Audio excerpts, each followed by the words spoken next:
สบายดีพี่น้อง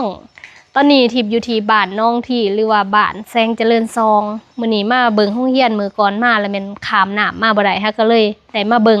ตอนนี้แม่นทางโรงเรียนได้เทพื้นแล้วก็แล้วเป็นเทียมห้อยแล้วเดี๋ยวสิพาพี่น้องมาเราเบิ่งเนาะอันนี้ก็คือโรงเรียนเฮาตอนนี้ถือว่าได้พื้นงามแล้วเด้อทางนี้หาการล่มกับพ่อบ้านเรียบร้อยเกี่ยวกับเวียกที่ว่าเฮาจะเฮ็ดต่อไปนั่นแหละตอนนี้ละแม่นโรงเรียนเฮาตั้งเสาแล้วก็ตัดโครงหลังคาเทพื้นเป็นเทียมหอยเวียกต่อไปนี่ก็คือการก่อฟ้าใส่วงกบโกบอกกอโบกแล้วก็ถือว่าใส่ได้นอกจากนั้นก็ยังมีโต๊ะตังซึ่งงบประมาณที่เฮาใส่มาทั้งหมดตอนนี้ละแม่นงบประมาณที่เฮาใส่มาตอนนี้ทั้งโรงเรียนทั้งห้องน้ำถือว่างวดทำอิฐนั่นแม่นโดยอันนี้พ่อบ้านเนาะงวดทำอิฐเฮาได้มาเป็น 2,000 เหรียญเนาะครอบครัวแม่นางทอมสันเพิ่นให้มาตอนนั้นเป็นบ่วงทำอิฐซึ่งตอนนั้นได้มาเฮ็ดตัวหลังคาเนาะแล้วก็ต่อมาแล้วแม่นมีดร.เจสันยุนเอกครอบครัวสุริญญาคัมลีครอบครัวแอนโทนีแก้วแล้วก็ครอบครัวซิเลนคัมลีที่เพิ่นให้มาเฮ็ดห้องน้ำ 2,000 เหรียญบ่วงเงินต่อมานั่นก็คือบ่วงเงิน 2,000 เหรียญเนาะซึ่งตอนนั้นแม่นางเพิ่นแลกเป็นเงินบาทให้มาก็คือ 62,000 บาทตัวนี้แม่นครอบครัวที่ว่าผู้ใหญ่ใจดีเพิ่นมาสมทบในการเฮ็ดห้องน้ำเลือจากเฮ็ดห้องน้ำเนาะตอนนั้นก็เลยเอามาใส่กับบ่วงโรงเรียนนี่แล้วก็มีเงิน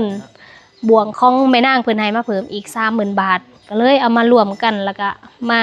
เฮ็ดต่อบินตารางที่เฮาบ่ทันได้อัปเดตนะจ่ายไป2เทื่อตอนนั้นเป็นบ่วงหินทรายแล้วก็เหล็กแล้วก็บ่วงต่อมานี่ก็มีบ่วงปูนเนาะที่ว่าเฮาสั่งมามื้อก่อนนั่นทิปสิมาสรุปหลังจากเฮ็ดห้องน้ำแล้วหรือว่าเอาเงินบ่วงห้องน้ำมารวมกับเงินโรงเรียนซึ่งตอนนั้นทิปได้สรุปไปแล้วแล้วก็ได้จ่ายบิลนึงไปแล้วแต่ว่ามาสรุปให้มันต่อเนื่องกับตัวนี้เงินเฮ็ดห้องน้ำตอนนั้นที่ว่าผู้ใหญ่เพิ่นให้มาก็คือ 2,000 เหรียญซึ่งแม่นางเอามาให้เป็นเงินบาทเรียบร้อยเนาะ 62,000 บาทแล้วก็มาเฮ็ดห้องน้ำหลังจากนั้นก็เหลืออยู่ 24,550 บาทและก็มีเงินบ่วงแม่นางเพิ่นให้มาตอนที่เพิ่นมายามหัน 30,000 บาทให้มาเพิ่มเนาะก็มาบวกใส่บ่วงนี้แล้วก็มาบวกกับ970 บาทซึ่ง970 บาทนี่แม่นบ่วงเงินบ่วง 2,000 เหรียญที่แม่นางให้มาเฮ็ดตอนทำอิฐนั่นงบนั่นแม่นเฮาเฮ็ดหลังคาเนาะในตอนนั้นมาบวกกันแม่นได้อยู่ 55,520 บาทหลังจากนั้นก็ได้มาจ่ายบิลนึงตอนนั้นเพื่อที่จะเทคานน่ะเนาะบิลนั้นแม่นได้จ่ายไปอยู่ 16,530 บาทบ่แม่นบิลนั้นถึกอยู่ 16,530,000 กีบซึ่งได้จ่ายเป็นเงินบาทก็คือ 24,300 บาทเงินก็จะเหลืออยู่ 31,220 บาทหลังจากนั้นทิพย์ก็ไปไทยเนาะเพิ่นก็เทคานเรียบร้อยทิพย์กลับมาปูนเหลืออยู่47 กระสอบก็เลยว่าสิมาเฮ็ดเทพื้นโตในมื้อนั้นที่ว่าลงไปโรงเรียนน่ะสร้างขอเบิกเงินก็เลยเบิกให้ไป 10,000 บาทและก็มื้อนั้นเฮาก็ได้สั่งหินสั่งทรายเพื่อมาเทพื้นโรงเรียนโตทรายหั่น1โหลดหิน1โหลดแล้วก็เลขปอกหน่อยลวดเนาะตามบินที่ขึ้นนี่นะรวมเป็นเงินแม่น 13,850 บาทหลังจากนั้นเพิ่นก็ได้เทพื้นและปูนบ่พอวันนี้ปูนบ่พอก็เลยได้สั่งเพิ่มปูนแดง45 กระสอบตกเป็นเงินแม่น 6,948 บาทตอนนี้แม่นเงินเหลืออยู่422 บาทแล้วตอนนี้เงินทั้งหมดก็เหลืออยู่422 บาทแม่นบ่แม่นน้องนิวประมาณ422 บาทประมาณนี้ถือว่าเงินบวกนี้ของเฮาได้หมดไปแล้วและเฮาก็ยังบ่มีงบประมาณที่จะเฮ็ดโรงเรียนต่อหรือว่าบ่มีงบที่จะมาสร้างวัสดุอุปกรณ์เพิ่มเติมได้เนาะตอนนี้แม่นางเพิ่นก็กำลังประสานงานแล้วก็แผ่พายายกวางอยู่ถ้าผู้ใดอยากสวยก็สามารถร่วมกันได้เนาะFC ทาง2 YouTube หรือว่าทางแฟนเพจเห็นมีผู้หนึงผู้ใหญ่ใจดีทางฝั่งไทยเพิ่นก็อยากร่วมนำเพิ่นก็บ่ฮู้ติดต่อทางใดตอนนี้ที่ เปิดให้ส่งข้อความหาทิปใดแล้วเด้อผู้ใดที่ว่าอยากติดต่อสามารถอินบ็อกมาได้เลยเนาะตอนนี้ยังหับอยู่เด้อผู้ใดที่ว่าอยากร่วมนำเนาะอันนี้ก็เป็นกิจกรรมเพื่อสังคมอีกอย่างนึงก็บ่แม่นแต่ภาครัฐอย่างเดียวผู้ที่ว่ามีศรัทธาผู้ที่ว่ามีกำลังก็สามารถประกอบส่วนเพื่อสร้างหรือว่าช่วยเหลือสังคมอย่างเช่นก็คือการเฮ็ดโรงเรียนงามๆให้น้องๆได้เรียนหนังสือเพราะว่าอันนี้ก็เป็นหนึ่งอีกปัจจัยที่เฮ็ดให้น้องๆอยากมาโรงเรียนคือกันได้โรงเรียนงามนี่เพิ่นก็แฮงอยากมาเนาะมาอันนี้เฮาพามาเบิ่งทางนี้อีกก่อนตอนนี้โรงเรียนเฮานะก็ถือว่าเทพื้นเรียบร้อยแล้วถ้าแม่นเฮาได้บล็อกหรือว่าได้อุปกรณ์เพิ่มเติมมานี่ก็สามารถเฮ็ดต่อไปได้เลยเพราะว่าตอนนี้มีราคาเรียบร้อยเวียกต่อไปถือว่าเวียกกอตอนนี้ก็ยังหาบล็อกหาหินทรายเพิ่มเติมอุปกรณ์ที่จะได้สั่งต่อไปก็สิมีพวกบล็อกพวกประตูแล้วก็มีพวกหินสำหรับเทคานเพราะว่าตอนนี้หินเฮามืดแล้วก็จะมีทรายเนาะทรายอีก2โหลดเนาะที่เฮาจะสั่งมาแล้วก็พวกบ้านประตูวงกบประตูปองเยี่ยมวงกบปองเยี่ยมเนาะแล้วก็พวกพวก2ลมมันรวมในบล็อกแล้วก็อีกซั่นก็พวกโต๊ะตังเนาะผู้ใดที่ว่าอยากหับเป็นพวกบล็อกก็ได้คือกันหรือว่าสิหับเป็นพวกบ้านประตูก็ได้หรือว่าตามศรัทธาก็ได้ถ้าเฮาแบบอยากช่วยประมาณเท่านี้ก็ได้เนาะสิได้เก็บรวบรวมเพื่อมาต่อยอดเฮ็ดโรงเรียนเฮาต่อไปนั่นแหละพี่น้องมาโรงเรียนเฮาก็ถือว่ามีอยู่5ห้องอาคารเรียนหลังนี้ทั้งหมดแม่นมีอยู่5ห้องมีป .1 ฮอดชั้นป .4 แล้วก็มีห้องอนุบาลรวมกันเป็นอยู่5ห้องส่วนนักเรียนที่เรียนชั้นป .5 จะได้ย้ายไปเรียนอยู่โรงเรียนแสงเจริญ1หรือว่าบ้านดงเทพนั่นเองเนาะนี่นะอันนี้จบ3ป .4 อยู่ในเราไปอยู่ป .5 อยู่นี่แม่นโรงเรียนของเฮาเลยล่ะพี่น้องอันนี้ก็คือเป็นใหม่แบบนี่เฮาก็มีแล้วใหม่แบบที่ต้องสร้างขึ้นมาเนาะอันบ่คือว่าทางบ้านอันนี้ได้เป็นสื่อของแม่โอบ้านซื้อมาเนาะว่าคนยาวประมาณ35เนาะ35เมตร35เมตร8เมตรคูณ35เมตร735ก็ถึกแล้วอันนี้โรงเรียนเฮามามื้อนี้ยังบ่มีงบ ผู้ใดอยากสวยนี่ก็สวยเด้อสร้างกำลังวางเวียกอยู่สิพาพี่น้องมาเบิ่งตัวนี้แม่นเป็นอุปกรณ์ที่ว่ายังเหลือเล็กน้อยอลูซิงนี่เนาะอลูซิงที่เอามาใส่มุงหลังคาในเมื่อก่อนเนาะมันได้เรือแต่พี่ถ้าว่าสิไปใส่ห้องน้ำและที่นี่เฮาเอาสังกะสีมาใส่ก็เลยยังบ่ทันได้ใส่แล้วก็มีเล็กเนาะเล็กว่าถ้าส่วนบางทีได้เทข้ามพื้นถือว่าเรือเนาะเรือก็เลยว่าเก็บไว้เอาเป็นส่วนหนึ่งอีกเพื่อสิได้ใส่อยู่ในอันก่อนั่นเด้เทคานวงกบเนาะ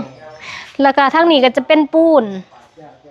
นี่เป็นปูนเลือดจักสอบก็ที่ได้สร้างในเมื่อก่อนว่า45กระสอบ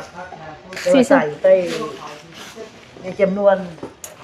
ที่ยังเรือนี่ก็ถือว่าตกอยู่ใน8กระสอบเราเรือใน8กระสอบเนาะแล้วก็เล็กตัวนี้ที่ว่าเฮาสั่งมาเทผืนนะตอนเทผืนละแม่นเฮาบ่ได้ซื้อเล็กสำเร็จมีแต่ว่าซื้อเล็กจังซี่แล้วก็มาซ่านเอาเนาะถือว่าเรือซำนี้แม่นบ่พอดีพ่อเนาะอันนี้โซนเล็กซื่อๆมันเกิดในขนาดห้องของมันโรงเรียนก็ได้ตัดออกมานะพอดีเนาะเรือบ่หลาย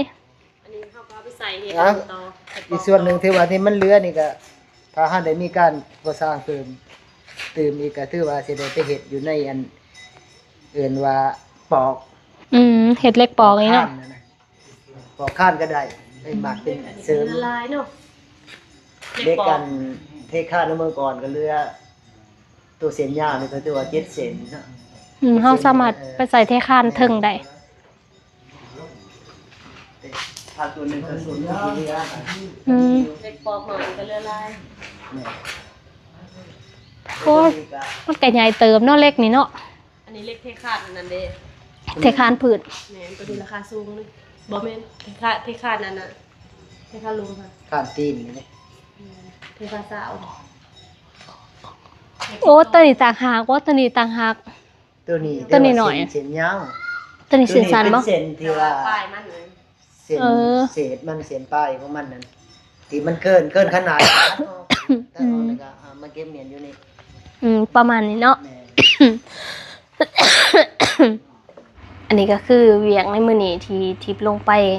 เบิ่งการเทผืนหลังจากที่ว่าเพิ่นได้เทผืนมาระยะหนึ่งแต่ว่าไปกวดเวียกบ่ได้เนื่องจากว่าน้ำลัดทางฝนตกแห้งฝนตกหลายน้ำมาหลายเนาะตอนนี้ก็น้ำลงแล้วก็เลยไปเบิ่งโรงเรียนซึ่งงบประมาณของเราในตอนนี้ก็คือ422 บาทที่ยังเหลือฉะนั้นบ่สามารถที่จะสั่งอุปกรณ์ต่อมาได้ก็รอทางงบประมาณจากทางแม่นางที่เพิ่นก็กำลังแผ่พายายกวางให้ที่รู้สึกว่าในการเฮ็ดโรงเรียนหลังนี้ท้อแห้งขนาดเลยที่บ่สามารถหางบมาสวยแม่นางได้เลยรู้สึกว่าภาระไปตกอยู่ที่เพิ่นขนาดว่าตอนนี้คือทีมงานเฮาเดินทางไปมาในการเบิ่งเวียกต่างๆนี่ก็บ่ได้มีงบการเดินทางในส่วนนี้แต่ก็พยายามสวยเรือเต็มที่เพื่อให้โรงเรียนสร้างสำเร็จและก็คือในการเฮ็ดกิจกรรมสวยเรือสังคมเกี่ยวกับโรงเรียนส่วนหลายจะบ่ค่อยมียอดวิวแต่ว่าทีมก็พยายามเฮ็ดเรื่อยมาเต็มความสามารถของตัวเองที่เฮ็ดได้คือบ่ได้แม่นเพื่อยอดวิวเพราะว่าเท่าที่สังเกตมาโรงเรียนแต่ละหลังจะวิวบ่ได้สูงแต่ว่าก็เป็นเวียกที่ทิพย์สมัครใจที่อยากเฮ็ดเพราะเป็นเวียกที่สวยเรือสังคมอีกอย่างหนึ่งพอทิพย์คิดว่าการศึกษาเป็นสิ่งสำคัญและก็เด็กน้อยทุกคนควรได้รับโอกาสเป็นต้นก็คือได้อยู่หรือว่าได้เรียนในโรงเรียนที่ดีแล้วก็ได้มาตรฐานหรือว่าสะอาดงามตาเนาะก็สิเป็นอีกแรงจูงใจหนึ่งเห็นให้น้องๆอยากมาโรงเรียนเพราะว่าทิพย์คิดว่ามาฮอดจุดนี้ได้ก็เพราะการเรียนอย่างน้อยก็อ่านออกเขียนเป็นนี่ก็ถือว่าเป็นความรู้ติดตัวที่จะต้องใส่ไปตลอดชีวิตกาคิดว่าสิมีงบสามารถสร้างโรงเรียนนี้จนสำเร็จเนาะก็หวังว่าจังซั่นพี่น้องและก็คิดว่ามื้อโรงเรียนหลังนี้ก็คือสิบ่มีโอกาสได้สร้างต่อเนาะเพราะรู้สึกว่าบ่สามารถหางบได้คือแต่ก่อนหั้นน่ะด้วยเศรษฐกิจต่างๆอย่างที่มันเปลี่ยนไปเนาะพี่น้องสถานการณ์ในปัจจุบันก็สิพยายามเฮ็ดเต็มที่เต็มความสามารถที่ตัวเองเฮ็ดได้ถ้าทิพย์บ่ได้เดินในสายนี้หรือว่าบ่ได้เฮ็ดในสายนี้ก็หวังว่าพ่อแม่พี่น้องจะเข้าใจเนาะเพราะว่าสถานการณ์ปัจจุบันมันบ่คือเก่าทิพย์ก็เฮ็ดสุดความสามารถที่ตัวเองเฮ็ดได้แล้วก็คลิปนี้ทิพย์ก็ยังลงในช่องเก่าเพราะว่าอยากให้วิดีโอมันต่อเนื่องกันเวลาที่ว่าผู้เพิ่นบริจาคมาหรือว่าสวยมานะจังสิได้เบิ่งลำดับไปคันเอาไปลง2ใบอาจสิได้เงินแต่ว่าลง2นี้บ่ได้เงินเนื่องจากว่า2ดีมาโดนหยุดเครื่องมือการสร้างรายได้เมื่อคืนนี้มีโอกาสได้ลงกับบ่าวใจเนาะแล้วคิดว่า